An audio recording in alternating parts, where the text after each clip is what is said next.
We take you to ABC newsman Roger Sharp, reporting from Dallas Police Headquarters. With me here on the third floor of the Dallas Police Station is Justice of the Peace David Johnston of the 2nd Precinct of Dallas County, before whom suspect Lee Oswald was formally charged tonight with the murder of President Kennedy. Judge Johnston, could you read for us the official affidavit?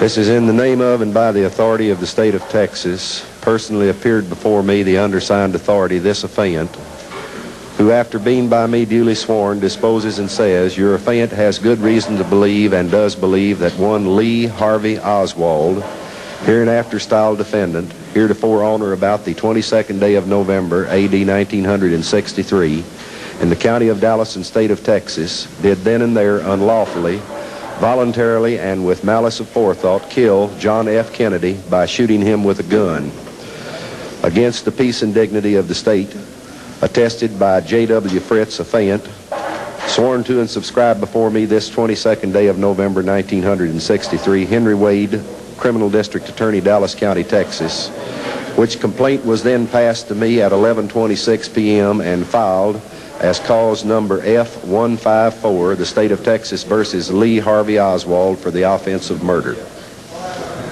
Did you read this before the suspect? This complaint has not been read to the suspect. The prior complaint filed at a little after 7 o'clock last night was read to the defendant, and he was advised that he was remanded to the custody of the sheriff of Dallas County with no bond as a capital offense. What was his reaction when the affidavit was read? He had a few little remarks to make. I don't remember them exactly. He had a little misunderstanding about what this formal arraignment was, of it appraising him of the charges that had been brought against him. Judge Johnston, is this normal routine for a homicide? This is the normal procedure in the state of Texas. And both affidavits charging him with the murder of the president and the murder of Patrolman Tippett are identical? Other than the name of John F. Kennedy inserted on one and the name of Officer Tippett on the other, and of course the time they were filed. What is your personal reaction to the suspect? I have not been with him long enough to have formed any personal feeling about the man. I can't say anything at all about him because I was only in the room with him for some 5 or so minutes to arraign him on the first count. He now has been formally booked and taken to an isolated cell on the 5th floor of this same building. Apparently there will be some more questioning tonight. What legally are the next steps in a case such as this? The defendant can now either be brought before my court for an examining trial, at which time the certain evidences will be introduced to sustain the no bond set in the capital offense to establish that the offense has been committed.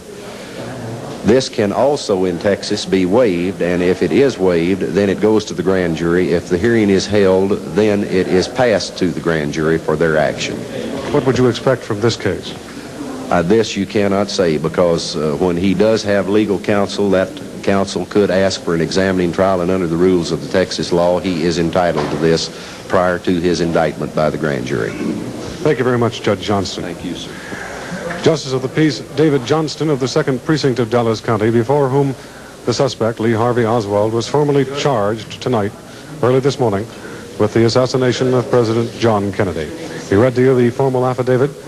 The suspect, as we said, is now on the 5th floor of this building, where he was being held under heavy guard in an isolated cell of the city jail. He more than likely will be questioned again by interrogators during the night and again tomorrow.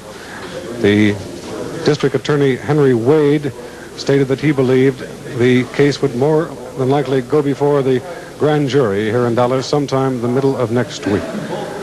That's the story, up to the minute, from Dallas. This is Roger Sharp reporting.